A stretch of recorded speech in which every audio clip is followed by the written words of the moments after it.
Fela D is in the building on Grand Groove Unlimited Radio. Thank you for listening to the Grand Groove Unlimited Radio Show. Hip Step Massive Australia, Universal. We have a legend in the building, COCO144. Respect, COCO.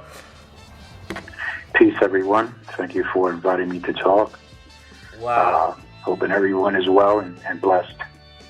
Yes, sir. Yes, sir. Thank you very much for spending time. You're speaking to all the way down under in Australia, near Tasmania, so it's a long way there. And there's a big history with graffiti down here too. But let's start with you. When did it start with you? What city? And who were your inspirations? I started in 1970. I mean, I was doodling around in 1969, late 69. But I said that I officially started in 1970. At the age of, I was going on 14 in New York City, in what I consider and many consider the Mecca of the writing culture, of the aerosol culture. I was, a kid of the 60s and 70s. I was born in Harlem, New York, and I feel that being a person that grew up at that time and experiencing everything that was going on, either consciously or unconsciously, was what led me to write my name starting on the streets and then graduating onto the subway system. Wow. Well, so were you seeing people like Keith Haring and Taki 183? Taki would be more a contemporary. Taki was actually writing before me. He was from a section of Upper Manhattan called Washington Heights.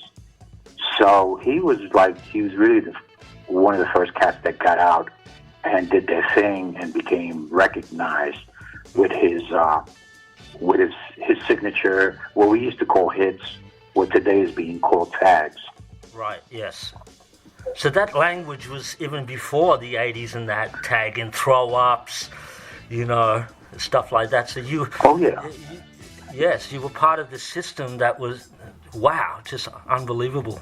I think it's in the genes, So it's carrying on tradition for thousands of years. What movements were you part of? Like, what crews were you? Were you in any crews, hip hop crews? Well, there wasn't really any crews. You would link up with friends and things like that. You would have one or two writing partners. It was basically, it was very much at the beginning of the culture, We weren't even doing pieces. We were doing just our hits, our signatures, and block letterings and things like that. Yeah. The lettering got a little more elaborate. Yeah. Different boroughs, like writers from the Bronx had their style, writers from Brooklyn had their style. I was a Manhattan writer. Right. So it was pretty much it was in the beginning. It was in the beginning. Pieces didn't start until a lot later, maybe 2 or 3 years later. 73, 74. One of Peace or one of the people that brought that style of lettering is the late Phase 2, True Mathematics. Was one of the brothers that took it to that level and to that realm of making it a larger piece. Yeah. That's great. But it was basically, I look at it like, again, like I said, consciously, unconsciously, I feel that I'm a product of what I experienced as a kid and when I was scratching my head about, wow. and that, and wanted to, to get noticed, wanted to get, it was, for me, it was like a cry from the inner city, hey, look at me, I'm from you. Kind of thing, Wow, that's just amazing. And just to be there at that time. So hats off to you, brother. You must have seen so much, and to see hip hop grow and how graffiti, aerosol art has advanced. What was your favorite movies, and what really made you happy in hip hop? Wow. Wild Style, Star Wars. I was pretty much when hip hop blew up. I wasn't even in New York City. Right. I was living in the Caribbean. I had moved out of New York. I was living in Puerto Rico in the Caribbean. So I'd missed out a lot on the hip hop movement. I mean, I caught like some of the beginning in the late 70s, but when it really like took off in the early 80s and the mid 80s, I wasn't in the city. I was catching a little bit of the music here and there. I did come to the city in 84 and 85, but then I went back down to the island to live. Movies? Oh man, I was a kid that I grew up just like watching a lot of black and white TV and a lot of shows and things like that. I did get to experience really good music because I have a brother that's 7 years older than me. Wow. So he had some really good music at the house. He did a lot of doo-wop, harmonizing, but he also played a lot of R&B in the house. He played a lot of jazz, Latin jazz, a lot of Motown. So, I was influenced. I was listening to that kind of music. I mean, I was listening everything from Frankie Lyman and the Teenagers, the Harp Tones, Vito and the Salutations, which was doo-wop, to listening to R&B like Otis Redding, Sam Cooke, the Temptations, Supremes, the Marvelettes, the Drifters. All the breaks. Listening to, pardon? All the original breaks before, all the most brothers sampled. Word, yeah, pretty It's much. just begun. Pretty much. And then, I had a lot of Latin and Latin jazz flavor, like Machito, Mongo Santa Maria, Tito Puente, Willie Bobo.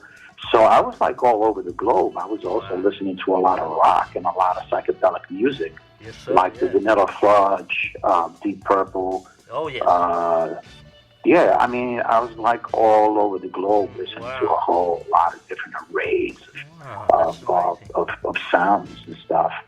And I feel privileged, I feel blessed and privileged to be able to live through it and experience all that. And I'm sure that as a kid, that entire mix is what, led me to go out there and want to write my name, along with other writers. Wow, the Most High sees your journey, brother. Just a legend, really. And thank you very much. The Most High has gifted us with many talented, and we should use them in a positive way too. The number one gift the Most High has given us is called an immune system. And so we're gifted with that, and we're strong. And what else could I say? But do you think we'll see? Is my favorite part in hip hop back in the day? We even had in Melbourne City. We were inspired by you brothers out there. We had the Writers' Bench. The Writers' Bench. Do you think we can see that again? Could you start something like that again? You know what? I'm 64 years young. I feel like I could go another 64. I have an itch to go back out and do something. So who knows, man? I feel like I'm unpredictable. I feel like I go out there and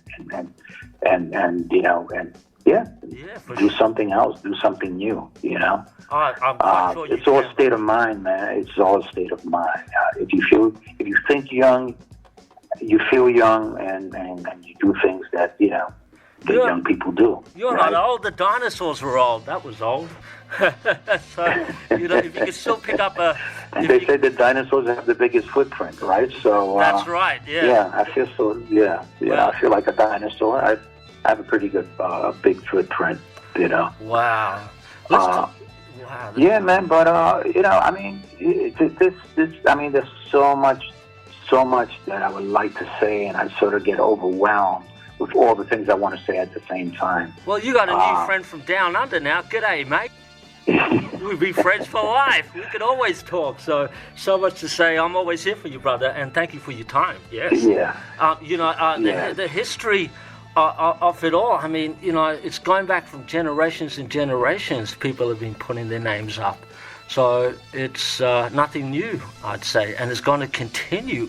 I really feel it is. I mean, it's like this so many tunes that I could talk about. You know, the OPP, Northern by Nature, Cream by Wu-Tang. Wow. Hypnotized by Notorious Big. Killer I I got to listen to all that good music when it first came out. Please tell us your connection with Killer Army.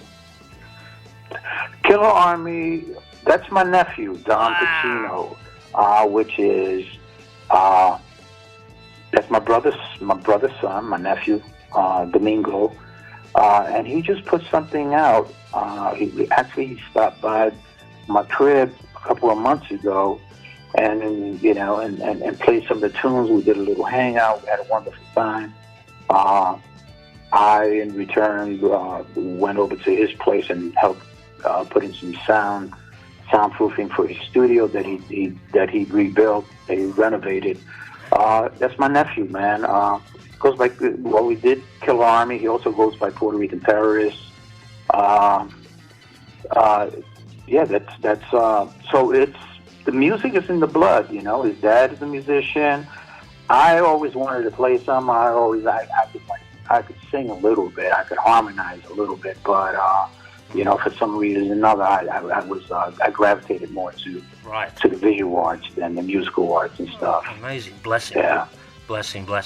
And today's writers, do you see the paint's more advanced, and the writers are more skillful, and they are carrying on tradition? How do you see things with the young writers? Well, it's like things grow. I mean, at one time, I feel that it's necessary to have an open mind on things. Mm. What's happening now is we're not living the same times that we were living in the 60s or in the 70s, or in the 80s. So I think it's become a little more of a beautification process. There are more murals and there's less names. But there are a crew of writers that are out there that are bombing things also, yes. That are just destroying walls. Mm. So I don't know. It's sort of like a yin and yang thing. Yeah. I'm not. Although I have age and I've been in the culture since the start of it in New York City, I don't put myself in a position to judge anyone. I don't think that's healthy. Mm. I think the fact that if people are putting paint up and putting and putting an image up for people to enjoy it, I feel that it's a positive thing. Wow. Respect, brother. Yeah. Now, where can people check you out? Can people check you out anywhere, or to follow up on you? Well, I mean, the only source of social media I'm using right now is Instagram. So I'm COCO144, COCO144. Yeah. I've sort of been like off the grid for a minute, because that's what I do, Yep. And then I jump back in the set and stuff. But I've sort of just been off the grid for a minute. But there's some of my work there on Instagram at COCO144. And what's your favorite Puerto Rican food? My favorite food? I could go like all over the globe. I like Indian food. I like Chinese food. I like Caribbean food. Wow. I go all over the globe, man. A happy stomach is a happy heart. I don't know, man. A full stomach is a happy heart. Yep. I try to eat smart. You know what I mean? I try to eat smart. That's right. That's all. And eat the right things.